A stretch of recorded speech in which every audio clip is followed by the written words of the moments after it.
ઓહો હોય માર દીકો ક્યાં એલી ઓલી તમાર જીજાજી આમ તો જો ઓહો આયા રે આયા એ મરી ગયા આયા જો ને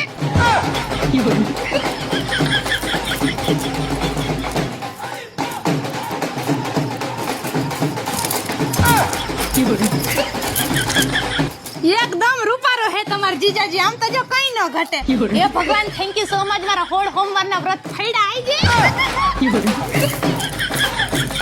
ફાઇનલી મારા લગન છે ગામના ઓહો આ લગનિયા માર ઓય માં તો ઉતરાતુંય નથી એ કોક તો આવો એ ક્યાં હતી એ નીસના પેટની માર સોડી ઉતરી ગઈ આમ હોય કઈ હાય માડિયા છોકરીનું શું કરવું મારે તમે બેનપણીઓ છો કે હું છો તમને ખબર ન પડે મારે એક દી હાસવાનું એક દી તમારથી ન હાસો હતો માંગી માર હાહરો હતો ને માંડવે ઉભોસ ને માંડવે ઉભોસ ને માર હાહરો કાટ નાખો ઓઢો નથી કોઈની હાલા એમને મજો જાય ઉઘાડે માથે હા હવે કે ધારો છે